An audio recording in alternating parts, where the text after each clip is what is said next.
بسم اللہ الرحمن الرحیم، السلام علیکم۔ اسلام آباد ٹاکس میں خوش آمدید۔ ایک اور ولاگ کے ساتھ آپ کی خدمت میں حاضر ہیں۔ آج کے ولاگ میں ہم بات کریں گے سانحہ مریدکی کے حوالے سے۔ 2 ہفتے گزر گئے لیکن سانحہ مریدکی کے حوالے سے آپ کو ٹھوس شواہد کہیں پہ بھی نہیں ملیں گے، چاہے وہ پولیس کے بیانات ہو، چاہے وہ تحریک لبیک کے مبینہ دعوے ہو۔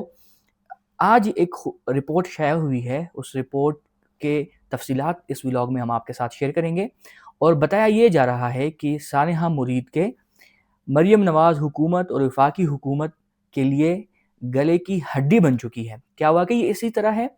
اور لوگ طرح طرح کے دعوے کر رہے ہیں لیکن تاریخ اس کے برعکس ہیں۔ اگر آپ 2014 سانحہ ماڈل ٹاؤن کے حوالے سے بات کر لیں تو اس وقت بھی موجودہ وزیر اعظم وہ پنجاب کے چیف منسٹر تھے، اس کے زیر نگرانی مبینہ طور پر کہا جاتا ہے کہ یہ سب کچھ ہوا۔ رانا ثناء اللہ صاحب اس وقت وزیر قانون تھے، لیکن کچھ بھی نہیں ہوا۔ تو اب اس بار کیوں اس طرح کہا جا رہا ہے کہ سانحہ مرید کے وفاقی حکومت اور پنجاب حکومت کے لیے گلے کی ہڈی بن چکی ہے؟ تو اس پہ ہم بات کریں گے، اور جو رپورٹ شائع ہوا ہے وہ آپ کو اس کی تفصیلات آپ کے ساتھ شیئر کریں گے۔ وہ رپورٹ انگلش میں ہے، اس کی ہم نے ٹرانسلیشن کی ہے، وہ ٹرانسلیشن لفظ بلفظ آپ کے ساتھ شیئر کریں گے۔ یہ کیوں کہا جا رہا ہے کہ سانحہ مرید کے جو ہے وہ پنجاب حکومت اور فیڈرل حکومت کے لیے گلے کی ہڈی ہے؟ وہ اس لیے کہ آپ کو یاد ہوگا جب ٹی ایل پی 2017 میں آئی تھی تو بہت سارے لوگ کہہ رہے تھے کہ یہ نون لیگ کی جو ووٹنگ ہے پنجاب میں، اس وقت نون لیگ بہت زیادہ اسٹرانگ تھی پنجاب میں، اور اس کی ووٹنگ کم کرنے کے لیے اور اس کے لوگ کو توڑنے کے لیے انہوں نے کیا کیا تھا؟ انہوں نے ٹی ایل پی لانچ کی تھی، اور ٹی ایل پی جب لانچ ہوئی تو کچھ لوگ کہہ رہے تھے کہ بہت سارے لوگ جو تھے اس کے ووٹرز وہ نون لیگ میں ہیں، اور نون لیگ میں بہت سارے لوگ جو اسٹرانگ ہولڈ رکھتے ہیں ان کا مبینہ طور پر تعلق ہے ٹی ایل پی کے ساتھ، جو مذہبی طور پر ہے نہ کہ سیاسی طور پر۔ تو اب وہ کہہ رہے ہیں کہ جب انہوں نے یہ سانحہ ہوا، ان کی حکومت ہے، تو ہو سکتا ہے کہ ان کو سیاسی اس کا نقصان اٹھانا پڑے، جو اس کے ووٹر ہیں، جو مذہبی ہیں، اور وہ لوگ ان کو اگلے الیکشن میں ووٹ نہیں دیں گے، اور اس سانحہ کا خمیازہ ان کو اگلے الیکشن میں بھگتنا پڑے گا۔ ایک رپورٹ شائع ہوئی ہے، اس رپورٹ میں اشتباہ انکشافات ہیں۔ پہلی مرتبہ ان کی جو ڈیٹیلز ہیں وہ آئی ہے، ایکسکلوسیو ہیں، وہ میں آپ کے ساتھ شیئر کرنے جا رہا ہوں۔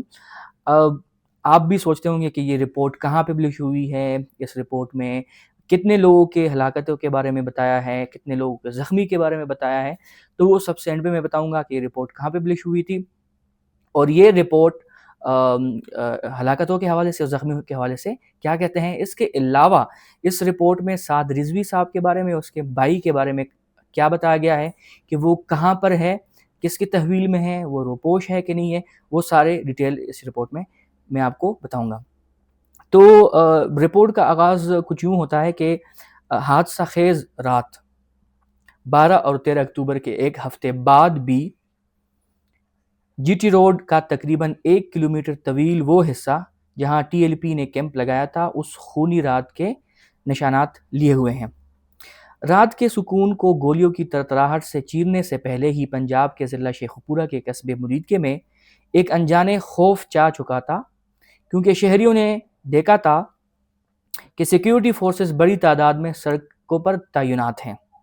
ایک روز قبل کالعدم تحریک لبیک پاکستان، جو اب کالعدم ہو چکی ہے، اس لیے انہوں نے ورڈ یوز کیا ہوا ہے کہ سینکڑوں کارکن مرید کے پہنچے تھے۔ وہ اسلام آباد کی طرف جا رہے تھے، جہاں وہ امریکہ کے سفارت خانے کے باہر فلسطین اور غزہ کے حق میں مظاہرہ کرنا چاہتے تھے۔ جب وہ لاہور سے تقریباً 1 گھنٹے کی مسافت پر مریدکے پہنچے تو پولیس نے مرکزی سڑکوں پر خندقیں کھود دی تھی، جس کے باعث ان کے لیے آگے بڑھنا ناممکن ہو گیا تھا۔ واپسی سے انکاری مظاہرین نے جی ٹی روڈ پر رات کے لیے کیمپ لگا لیا۔ یہی وہ مرکزی شاہراہ ہے جو لاہور کو گوجرانوالہ سے جوڑتی ہے۔ ان کا ارادہ صبح مشاورت کے بعد اگلا لائحہ عمل طے کرنا تھا، مگر طلوع آفتاب سے پہلے ہی قیامت ٹوٹ پڑی۔ اب اس رپورٹ میں ابتدائی صورتحال وہ بتاتے ہیں، کہتے ہیں 12 اکتوبر کو جب اطلاعات آئی کہ قانون نافذ کرنے والے ادارے مریدکے کی طرف بڑھ رہے ہیں تو عام طور پر غیر متحرک رہنے والے مقامی رپورٹرز کے فون مسلسل بجنے لگے۔ شہریوں کے لیے یہ منظر تشویشناک تھا کہ ہزاروں پولیس، ایف سی اور رینجر اہلکار شہر کی گلیوں اور نکڑوں پر تعینات ہو گئے تھے۔ ایک مقامی دکاندار نے اس رپورٹ کے جو رائٹر ہے اس کو بتایا کہ ہم نے پہلی بار مریدکی کی سڑکوں پر 3000 سے زائد ایف سی اور پنجاب رینجر کے اہلکار دیکھیں، اس سے پہلے اس طرح کبھی ہم نے نہیں دیکھا تھا۔ یہ دکاندار مزید بتاتا ہے کہ ان کا تعلق کہاں سے، تو یہ ملکان والا بازار ہے، اس میں کریانے کی دکان چلاتا ہے۔ اس نے تمام واقعہ اپنی آنکھوں سے دیکھا۔ اس نے مزید بتایا مرید کے میں 3 بڑے بازار ہیں، ملکان والا، ٹینکی اور سروس بازار، جو جی ٹی روڈ کے دونوں اطراف واقع ہے، اور یہی وہ جگہ تھی جہاں 13 اکتوبر کی صبح ٹی ایل پی کارکنوں اور پولیس کے درمیان جھڑپیں ہوئی۔ رات گزرنے کے ساتھ اہل محلہ ایک دوسرے سے پیغامات کے ذریعے صورتحال پوچھ رہے تھے، لیکن رابطے میں دشواری تھی کیونکہ پولیس نے کارروائی سے پہلے جیمر چالو کر دیے تھے۔ یہ بہت ہی امپورٹنٹ ہے کہ آپ اس کو نوٹ کریں، یہ جو رپورٹ ہے اس میں کہ جب کارروائی شروع ہو رہی تھی اس سے پہلے انہوں نے جیمر لگائے تھے تاکہ ایک دوسرے کے ساتھ ان کا رابطہ بحال نہ ہو یا رابطہ نہ کر سکیں۔ پھر مزید رپورٹ میں بتایا گیا کہ صبح تقریباً 3:30 بجے یکایک سب کچھ پٹ پڑا۔ پہلے چھوٹے دھماکوں کی آوازیں آئیں، غالباً آنسو گیس کے شیل تھے۔ پھر فائرنگ شروع ہو گئی، سڑکوں پر فوجی بوٹوں کی آوازیں گونجنے لگی، گھر کے تمام افراد خوفزدہ تھے۔ ہم نے لائٹس بند کر دیے اور باہر سے آتی چیخیں سنتے رہے۔ یہ اس دکاندار نے اس رائٹر کو بتایا جس نے یہ رپورٹ لکھی ہے۔ پھر وہ آگے لکھتے ہیں کہ خونی جھڑپ، اس کے حوالے سے کہتے ہیں کہ یہ حصہ مقامی صحافیوں، تاجروں، رہائشوں اور پنجاب پولیس کے افسران کے بیانات سے جوڑا گیا ہے۔ اعلیٰ پولیس حکام کے مطابق تقریباً 10,000 اہلکاروں نے مریدکے میں بڑے پیمانے پر کارڈن اینڈ سرچ آپریشن میں حصہ لیا۔ ایف سی اور رینجر کی یونٹس خصوصی ٹرین کے ذریعے راولپنڈی سے لائی گئی کیونکہ سڑکیں پہلے ہی کھود دی جا چکی تھی۔ شام تقریباً ڈرون نگرانی سے سڑکوں اور محلوں کا نقشہ تیار کیا جا چکا تھا۔ فورسز کو چاروں اطراف سے گھیراؤ کے لیے تقسیم کیا گیا۔ اس سے قبل کے تجربات میں ٹی ایل پی کے کارکن گلیوں میں چھپ کر جوابی حملے کر رہے تھے۔ اس بار حکمت عملی بدل گئی، تمام گلیاں اور بازار اہلکاروں سے پہلے ہی بھر دیے گئے۔ ایک مقامی رپورٹر کے مطابق تحصیل ہیڈ کوارٹر اسپتال مریدکے کو عارضی ہیڈ کوارٹر بنا دیا گیا، جہاں سے وفاقی و صوبائی وزراء کو اعلیٰ حکام بشمول وزیر داخلہ محسن نقوی، آئی جی پنجاب ڈاکٹر عثمان انور کارروائی کی نگرانی کر رہے تھے۔ کارروائی سے چند منٹ پہلے مظاہرین کو آخری بار ہتھیار ڈالنے کی تنبیہ کی گئی، مگر ٹی ایل پی قیادت نے مناسب جواب دینے کی دھمکی دی۔ پولیس کی 6 بختربند گاڑیاں آگے بڑھی، پیچھے سینکڑوں اینٹی رائٹ اہلکار دونوں جانب ریجنل پولیس افسران قیادت کر رہے تھے۔ مظاہرین نے اوور ہیڈ برج سے پتھراؤ شروع کیا، جواباً پولیس نے آنسو گیس کا استعمال کیا اور پھر جھڑپیں شروع ہو گئی۔ ایک پولیس آفیسر کے مطابق اس وقت بیشتر مظاہرین قریبی مساجد اور گھروں میں آرام کر رہے تھے، جبکہ تقریباً 1500 سے 2000 افراد جی ٹی روڈ پر موجود تھے۔ جب پولیس آگے بڑھی تو ٹی ایل پی قیادت نے مساجد سے اعلان کروایا کہ سب واپس کیمپ میں پہنچیں۔ کچھ دیر بعد ایک ٹرالر نے ایک بختربند گاڑی کو ٹکر ماری اور مظاہرین نے ایک پولیس انسپکٹر کو مار کر شہید کر دیا۔ اس کے بعد پولیس پر فائرنگ شروع ہو گئی۔ افسران نے بتایا کہ ہم حیران رہ گئے، ہمیں توقع نہیں تھی کہ مظاہرین کے پاس ہتھیار ہوں گے۔ پولیس نے فوری جوابی کارروائی شروع کی تاکہ پنسنے اہلکاروں نکالا جا سکے اور مظاہرین کو چاروں طرف سے گھیر لیا جائے۔ فائرنگ 3 گھنٹے تک وقفے سے جاری رہی۔ یہ بہت ہی امپورٹنٹ ہے۔ اب یہاں پر یہ پولیس کی جانب سے یہ سب کچھ بتا رہا ہے تو یہ اس طرح لگ رہا ہے کہ یہ مظاہرین کی طرف سے ہو رہا ہے، لیکن جو کنٹیکسٹ میں سمجھاؤں وہ یہ ہے کہ دونوں طرف سے ہو رہی تھی۔ گولیوں کی آوازیں گونجتی رہی، عمارتوں کی شیشے ٹوٹے، دروازے لرزے، فضا میں آنسو گیس کا دھواں چھا گیا جو کئی گھنٹے تک محسوس ہوتا رہا۔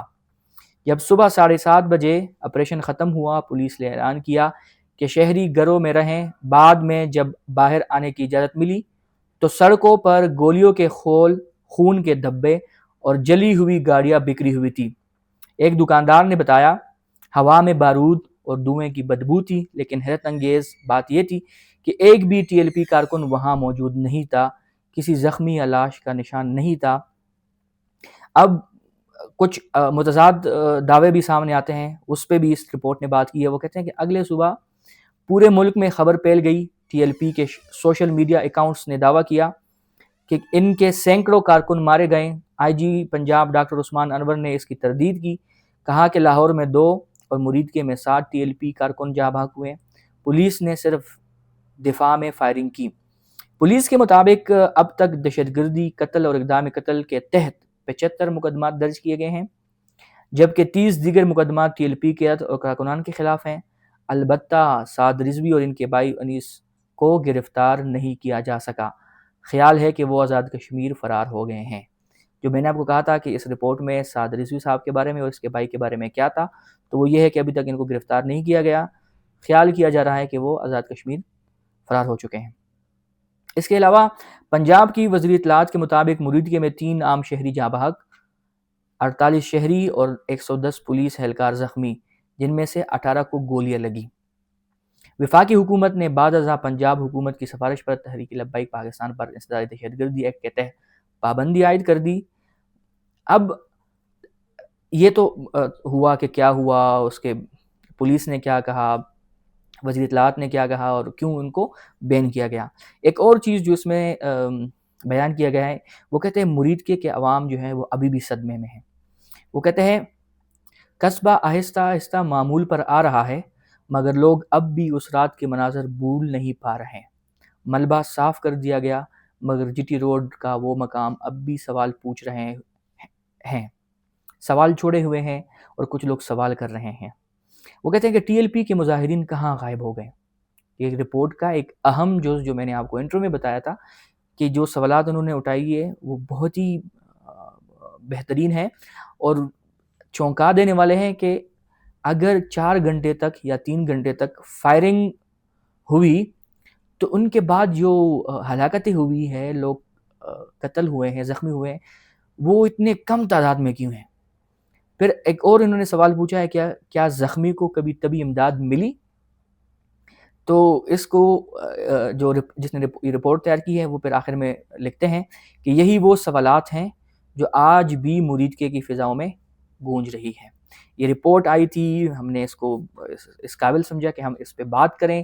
یہ انگریزی میں تھا، اس کو سادہ الفاظ میں ٹرانسلیٹ کر کے لفظ بلفظ آپ کو بتا دیں کہ اس میں کیا لکھا ہوا ہے اور اب تک ان کی جو وہ ہے اپڈیٹڈ صورتحال ہے وہ کیا ہے، وہ بھی اس سے بھی آپ کو آگاہ کیا۔ تو آخر میں آپ کو بتاتے چلیں کہ یہ جو رپورٹ ہے یہ آصف چودھری صاحب کی ہے، جنہوں نے آج ڈان کے اخبار میں اس کو شائع کیا ہے۔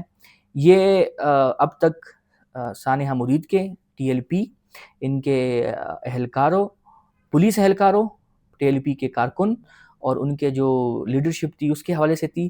اس پہ ہم آپ کے ساتھ مزید بھی اپڈیٹ شیئر کرتے رہیں گے۔ اب تک کے لیے اتنا ہی، ملتے ہیں نیکسٹ ولاگ میں، تب تک کے لیے اجازت، اللہ حافظ۔